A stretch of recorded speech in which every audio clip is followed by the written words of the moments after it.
Ready. Welcome to competition classes और मैं आप सभी का स्वागत करता हूं। मेरा नाम नवीन गुप्ता है और आप सभी लोगों का स्वागत है।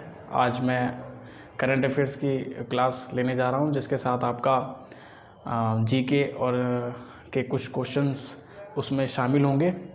तो लेट्स स्टार्ट, आइए स्टार्ट करते हैं।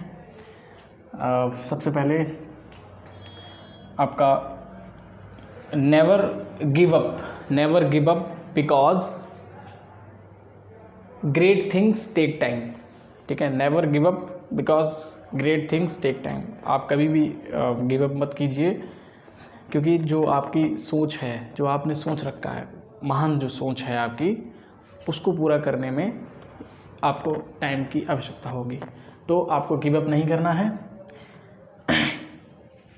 करंट का आपका फर्स्ट क्वेश्चन आपकी स्क्रीन पर है। हाल ही में Laureus sportsman of the year 2023 का पुरस्कार किसे प्रदान किया गया? पहली टैगलाइन। दूसरा है हाल ही में अरब लीग में किसकी सदस्यता को बहाल करने पर सहमति हुई है? नेक्स्ट है आपका हाल ही में सस्टेनेबल एविएशन फ्यूल का उपयोग कर कमर्शियल उड़ान संचालन करने वाली पहली भारतीय एयरलाइन कौन बन गई है या कौन सी बनी है? नेक्स्ट है आपका हाल ही में हरे कृष्णा हेरिटेज टावर का शिलान्यास कहाँ से किया गया? हाल ही में देश की 80% मांग को पूरा करने वाले लिथियम के भंडार कहाँ पाए गए हैं? उसके बाद हाल ही में सक्षम लर्निंग प्रबंधन सूचना प्रणाली को किसने लॉन्च किया? उसके बाद है एशियाई भारोत्तोलन चैंपियनशिप 2023 का आयोजन कहाँ किया गया? उसके बाद है भारत की पहली पॉड टैक्सी परियोजना कहाँ से प्रारंभ की जाएगी? उसके बाद हाल ही में किरण रिजिजू जी ने टैगिन भाषा की पहली फिल्म का ट्रेलर लॉन्च किया। इस भाषा का संबंध किस राज्य से है? उसके बाद चलिए स्टार्ट करते हैं। फर्स्ट क्वेश्चन आपका करंट अफेयर्स का आपकी स्क्रीन पर है, जैसा कि आप देख पा रहे हैं। फर्स्ट क्वेश्चन है हाल ही में जारी संयुक्त राष्ट्र की वैश्विक मात्र, यहाँ पर थोड़ा सा मिस्टेक है, मैं ठीक करना चाहूँगा उसको। यहाँ पर आपका मात्र है मृत्यु, ठीक है, यहाँ पर भी मृत्यु है। तो मात्र यानी कि माता की मृत्यु और मृत जन्म, बच्चे का जो मृत जन्म होता है वो, और नवजात मृत्यु के मामले की सूची में नंबर 1 पर कौन है, यानी कि पहला देश कौन सा है?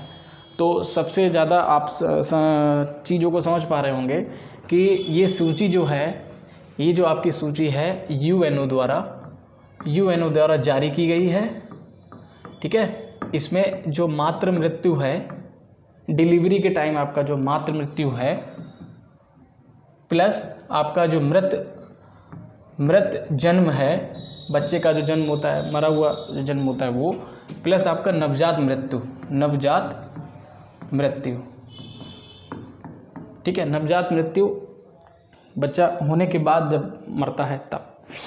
तो इन तीनों में नंबर 1 पर फर्स्ट जो आपका देश रहा है वो है भारत। ठीक है, तो इसका आंसर आपका हो जाएगा भारत। ठीक है, वर्ल्ड में लगभग आपका इसका भारत का देखा जाए परसेंटेज तो 0.078 मिलियन मृत्यु हुई हैं। कितनी हुई हैं? मृत्यु हुई। इसका अगर हम अपने इंडियन सिस्टम में निकालेंगे, इंडियन जो आपका गिनती होती हैं, उसमें आपका निकल के आएगा 7,80,000 इतनी मृत्यु हुई हैं। अब बात यूएनओ की आई है, आप पहले क्वेश्चन को समझिए। हाल ही में जारी संयुक्त राष्ट्र की जो वैश्विक मातृ मृत्यु, मातृ जन्म और नवजात मृत्यु के मामले की सूची में पहला देश भारत है। इसका आंसर आपका भारत हो गया। उसके बाद यूएनओ इन्होंने इस संस्था ने इसको जारी किया है, यूनाइटेड नेशन ऑर्गेनाइजेशंस। इसका जो आपका इसमें कितने देश हैं? तो 193 देश हैं। ये आप ध्यान रखना। एक संस्था है जो विश्व में शांति की स्थापना करती है, यानी कि एक दूसरे से जो देश लड़ते हैं उनको कहीं ना कहीं रोकती है। तो नेक्स्ट क्वेश्चन है आपका, आगे बढ़ते हैं नेक्स्ट क्वेश्चन पे। ऊंचाई का मापक क्या होगा? तो ऊंचाई का मापक आपका होगा अल्टीमीटर, सॉरी थोड़ा सा मिस्टेक है।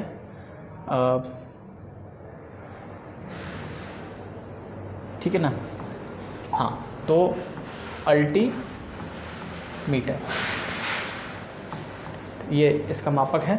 उसके बाद दाब का मापक आपका बैरोमीटर।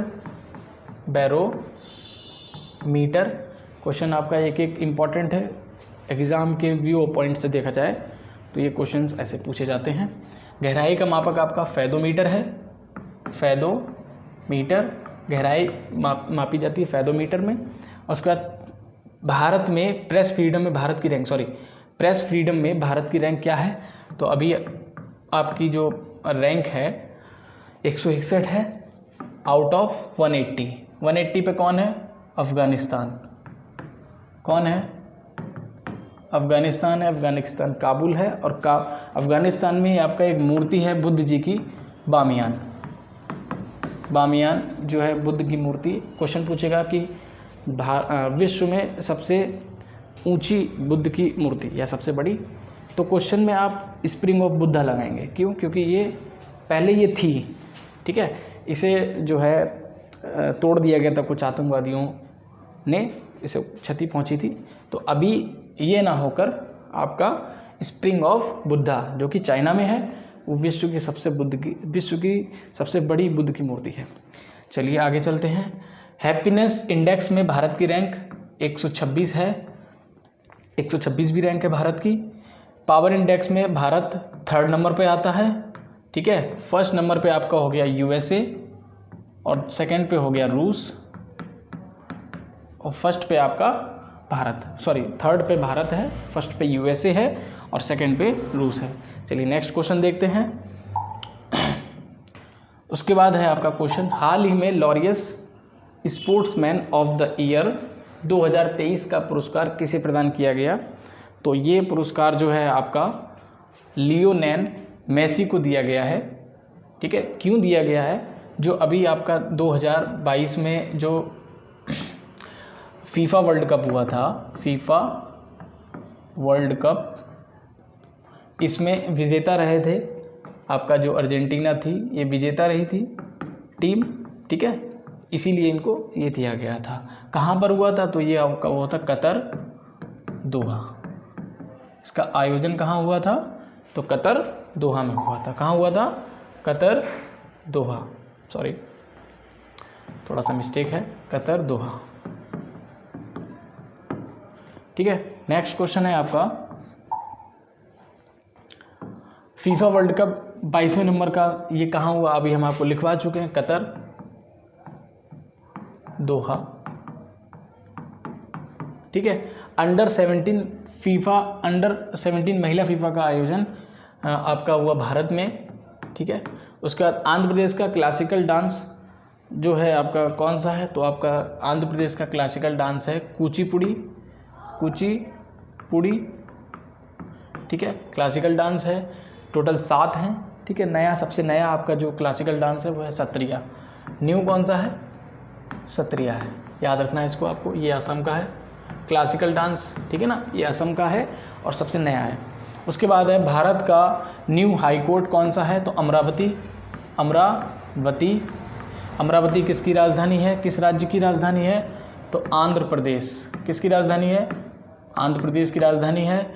और अभी हाल ही में जो यहाँ के CM हैं जगनमोहन रेड्डी, उन्होंने ऐलान किया है कि अमरावती की जगह पर जो आंध्र प्रदेश की राजधानी है वो विशाखापट्टनम होगी, ठीक है। आगे क्या होगी?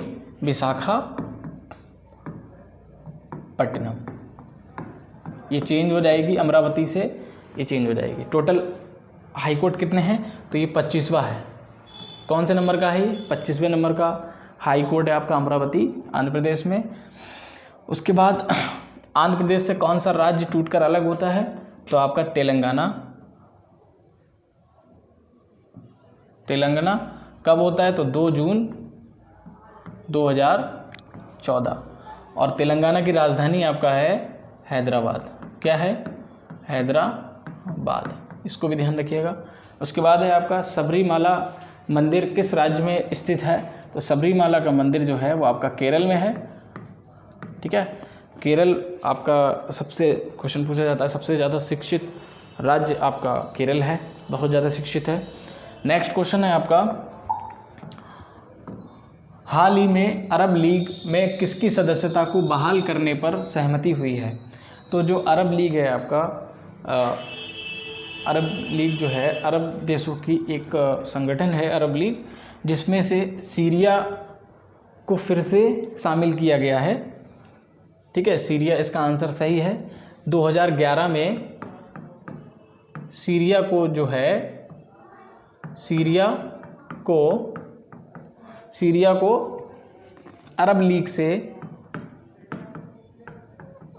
से बाहर कर दिया था। बाहर कर दिया, क्यों करा?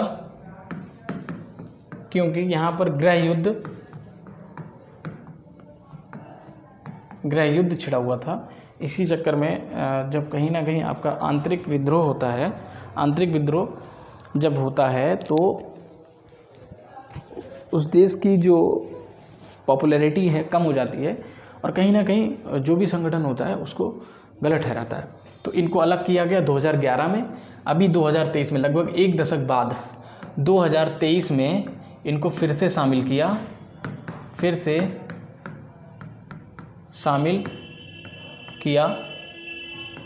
ठीक है ना, फिर से शामिल किया गया है। तो क्वेश्चन पूछेगा कि अरब लीग में किस देश की सदस्यता को फिर से बहाल किया गया? तो सीरिया। और समझ में आ रहा है कि नहीं आ रहा है?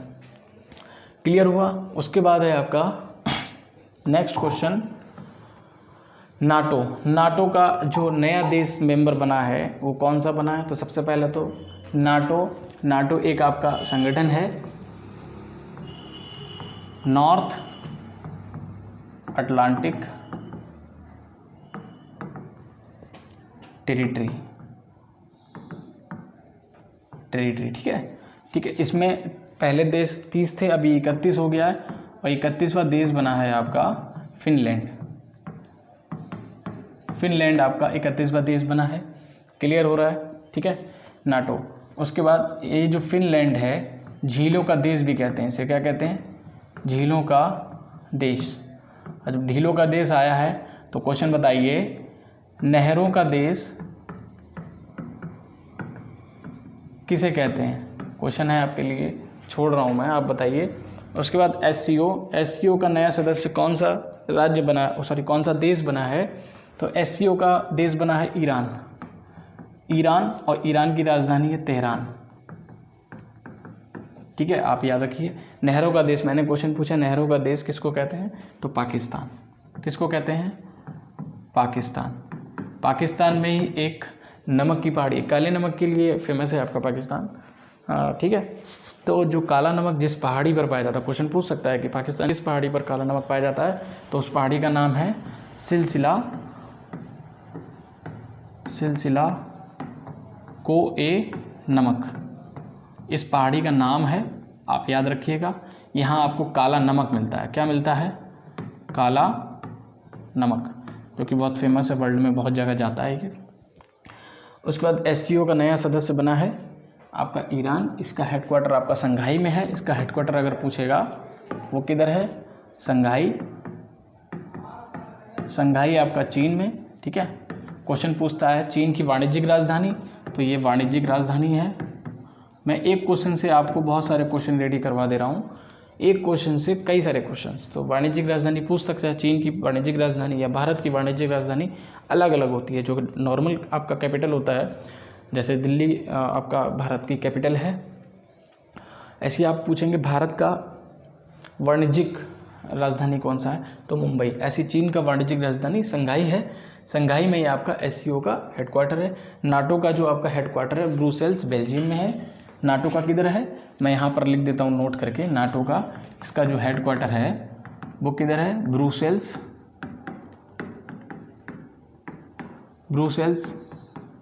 बेल्जियम, ठीक है, यहाँ पर इसका आपका हेडक्वार्टर है, और यहीं ब्रुसेल्स, बेल्जियम में ही आपका ब्रुसेल्स में EU यूरोपियन यूनियन का भी हेडक्वार्टर है, उसको भी आप नोट करके चलिएगा। NDB new development bank, NDB new development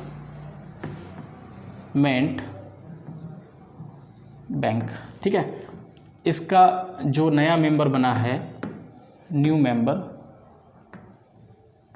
वो बना है मिस्र।